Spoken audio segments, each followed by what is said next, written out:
Salut à tous et bienvenue sur Dio Football. Votre chaîne d'actualité du football, informations mercato et surtout résumé des matchs. Mais avant de voir cette nouvelle vidéo d'information sportive, nous vous invitons pour ceux d'entre vous qui ne sont pas encore abonnés à la chaîne de le faire maintenant et d'activer la cloche de notification, sinon vous ne recevrez pas les notifications de nos nouvelles vidéos. C'est partir les footeux, surtout regardez jusqu'à la fin. La fédération allemande a imposé 5 matchs de suspension à Marcus Thuram. Le match contre Hoffenheim a laissé son empreinte sur le Borussia Mönchengladbach. Outre la défaite, 2-1, le club a vu son joueur Marcus Thuram cracher sur son rival, le défenseur Stefan Posch. La fédération allemande a décidé à infliger 5 matchs grève à l'attaquant. Le clan Marcus Thuram attendait une sanction. Il est tombé le lundi 21 décembre. 5 matchs ont été suspendus, et une amende de 40 000 € pour l'attaquant du Borussia Mönchengladbach après avoir craché sur le défenseur de Hoffenheim Stefan Posch. Thuram a été expulsé à la 79e minute, laissant son équipe avec 10 contre 11, alors que le score était d'1 partout. À la 85e, Ryan Sessegnon a donné l'avantage à son équipe et le Borussia a perdu pour la 3e fois cette saison. De plus, la commission a décidé d'un petit bonus suspendu, valable 1 an.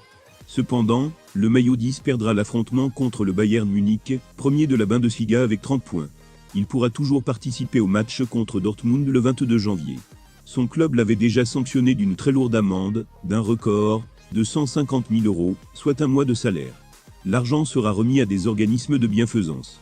Sur Twitter, l'international français s'est excusé samedi soir après le match. Aujourd'hui, il s'est passé quelque chose qui n'est pas dans mes habitudes et qui ne doit jamais arriver. J'ai réagi à un adversaire de manière incorrecte, et quelque chose s'est produit accidentellement et non intentionnellement. Je présente mes excuses à tout le monde, à Stefan Posch, à mes adversaires, à mes coéquipiers, à ma famille, et à tous ceux qui ont vu ma réaction. Faux test d'italien, Luis Suarez aurait avoué. L'affaire du faux examen italien de Luis Suarez, 33 ans, continue de faire sensation. Avant de signer pour l'Atlético Madrid cet été, l'attaquant était sur le point de signer pour la Juventus.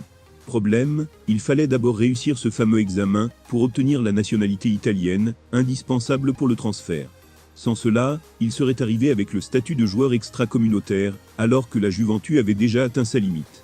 Pour faciliter son arrivée et la réussite de ce test, Suarez a été informé à l'avance de certaines réponses lors du test organisé à l'université de Pérouse, visiblement habitué à fournir de fausses preuves. La justice italienne est en charge de cette affaire depuis que Fabio Paratici, directeur sportif des Bianconero, a été agressé.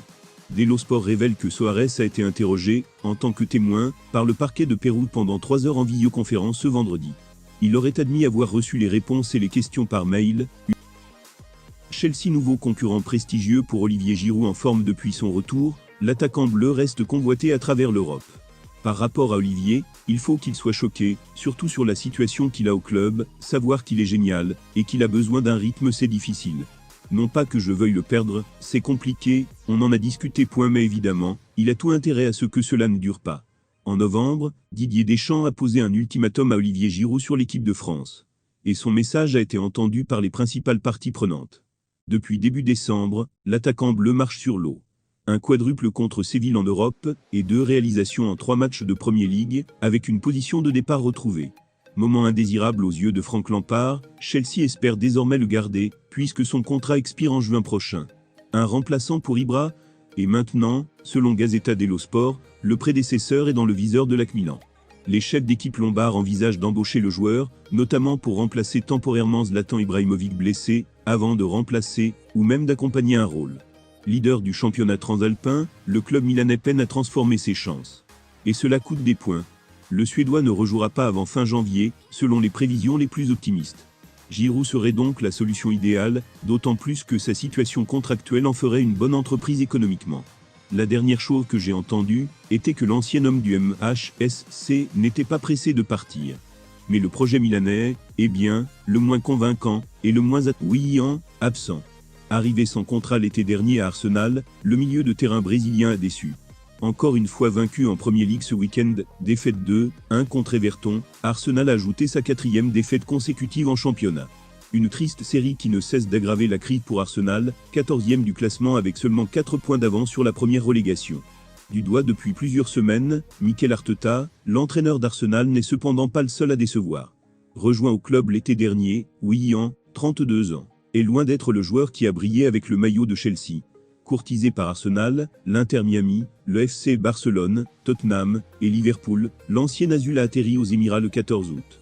Point libre de tout contrat, l'international Oriverde, 70 matchs, 9 buts, a réussi à négocier un très bon contrat qui lui rapportait 240 000 € par semaine, soit environ 12,5 millions d'euros par an. Et le moins que l'on puisse dire, c'est que sa performance actuelle, 0 but, 3 passes décisives en Premier League, est loin de justifier un tel investissement.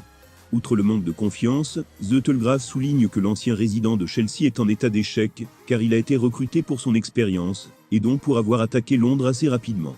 Seulement à Arsenal, Willian crée 1,52 chances par match. Chelsea, 2,52. La baisse est remarquable. Chez les Bleus, il a réalisé en moyenne 1,7 tirs par match. À Arsenal, 0,9. Siedu, le directeur technique du club, a demandé du temps pour le Brésilien. Le journal estime que le renfort de cet été ne fait qu'empirer le contenu des performances à Arsenal. 8 joueurs pouvant être prêtés à la Premier League. Le mercato d'hiver approche à grands pas. Et certains acteurs sont déjà sur le marché. Un aperçu non exhaustif des articles disponibles au prêt en janvier. Il y a de bonnes affaires de prêt en Premier League cet hiver. En fait, certains joueurs qui manquaient de temps de jeu, dans les luxueuses écuries de la Premier League, ont été inclus dans la liste des prêts pour la fenêtre de transfert de janvier. On pense, bien sûr, à Delali, 24 ans, qui veut garder les possibilités de jouer l'Euro 2021 pour l'Angleterre. Le milieu de terrain offensif, qui a un contrat avec Tottenham, jusqu'en juin 2024, recevra un bon de sortie cet hiver, pour compenser la saison qu'il n'a plus au Spurs. Everton et Paris se sont déjà positionnés. À Chelsea, Fikayo Tomori, 21 ans, et Kepa Arrizabalaga, 26 ans, qui ne font pas partie des premières options de Frank Lampard, devraient également pouvoir sortir temporairement de la tristesse. Le Stade Rennais tiendrait la corde du pouvoir anglais. Qui aidera Kepa ? Arrivé à la deuxième place depuis l'arrivée d'Edouard Mendy, 28 ans, au Stade Rennais cet été, le gardien espagnol, qui a signé pour 80 millions d'euros, il y a 2 ans, espère trouver un moyen de jouer plus.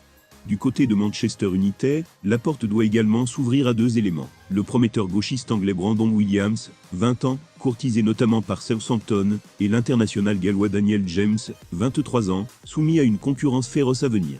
Arsenal enverra sans aucun doute William Saliba, 21 ans, dans un autre endroit en Angleterre, comme l'a récemment déclaré l'entraîneur du club londonien Edu. Même avec Arsenal, le polyvalent droitier Reiss Nelson, 21 ans, vendu à Hoffenheim la saison dernière, aurait dû chercher ailleurs. Enfin, à Everton, Tom Davy, 22, qui a vu l'arrivée d'Allan, 29, ou d'Abdoulaye Doucouré, 27, sur son terrain cet été, joue moins et peut aller ailleurs. Merci d'avoir regardé la vidéo. Si elle vous a plu, n'oubliez pas de laisser un j'aime et de vous abonner si ce n'est pas encore fait. Laissez vos réactions dans les commentaires. À demain pour une prochaine vidéo. Et portez-vous